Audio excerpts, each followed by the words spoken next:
نحن نقص عليك أحسن القصص بما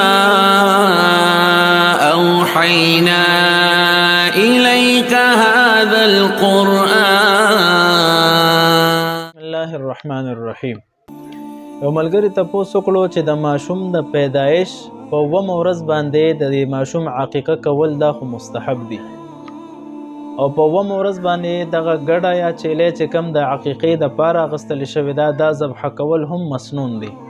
په یو انسان د اسانۍ د پاره د 9 ورځې په شپه باندې، یعنی د 9 ورځې نه یو ورځ مخکې دا چیلې یا ګډ ذبح کړي، نو آیا داسې کول جایز دي او کنه؟ دویم سوال دا دی چې کم شرایط د قربانۍ د څاروي د پاره دي چې دا به د هر قسم عیب نه پاک وي، نو آیا داسې قسم شرایط دا د عقیقې د حیوان د پاره هم ضروری دي او کنه؟ دریم سوال دا کو یو انسان د ماشوم د طرف نه چیلې یا ګډه نه ذبح کوي بلکې پورا غوا راولي، سخی راولي ذبح کوي، نو آیا داسې کول صحیح دي او کنه؟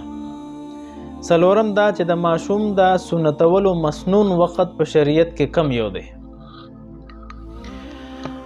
نو چې کله ماشوم پیدا شي نو د ماشوم په 9 ورځ باندې د عقیقه کول دا مستحب عمل دی او ډیر بهتر عمل دی.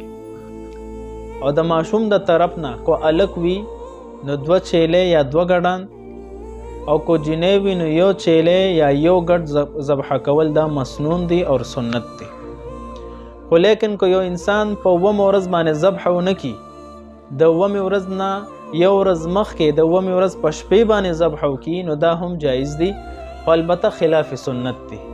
ځکه مسنون دا دی چې په 9 ورځ باندې د دغه عقیقې د څاروي وینه توی کړي شي په 9 ورځ باندې، نو د 9 ورځ نه مخکې کو ذبح کړي شي نو جایز دي، خو البته خلاف سنت دي. دویم دا چې د قربانۍ د څاروي د پاره چې کم شرایط شریعت بیان کړي دي، او مکه شرایط د عقیقې د څاروي د پاره هم ضروری دي چې دا هم د هر قسم عیب نه پاک وي. دریم دا کو یو انسان چیلې یا ګډ ذبح نه کی بلکې غوا راولي، نو غوا ذبح کول یا اوخ ذبح کول د ماشوم د طرف نه دا هم بالکل جایز دي. روایت کې راځي، تهذیب کې دا روایت شته، قال النبي صلى الله عليه وسلم من ولد له غلام فليعق عنه من الابل او البقره او الغنم.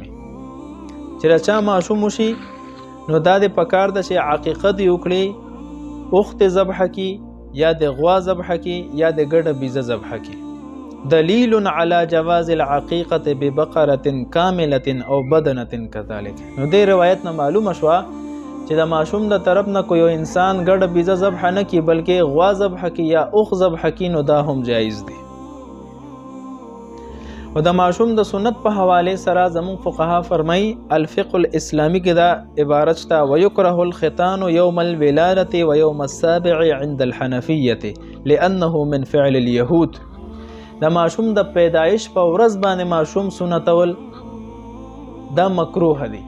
هم د کشان د ماشوم په 9 ورځ باندې د عقیقې په ورځ کومه 9 ورځ درازي ماشوم سنتول دا مکروه دی د احناف په نسبت باندې، دا د يهوديانو عمل دی. د 9 ورځې نه پس د ماشوم د پیدایش د 9 ورځې نه پس کو ماشوم سنتای نو بالکل بیا جایز دی. فتاوی هندیه کې دی يجوز بعد 7 ايام من وقت الولاده كذا في جواهر الفتاوى. د ولادت د 9 ورځې نه پس بیا ماشوم سنتول جایز دی. البته مسنون اور مستحب وقت کم یو دی. فتاوی هندیه کی دی ابتداء الوقت المستحب للختان من 7 سنين الى 12 سنه. د 2 کالو نه واخلا در 12 کالو پورې دا کم وخت چې دی کې دا ماشوم سنتول دا مسنون دی اور مستحب دی. د دینا مخکې هم سنتول جایز دی، البته مسنون وخت دکا دی. سلام.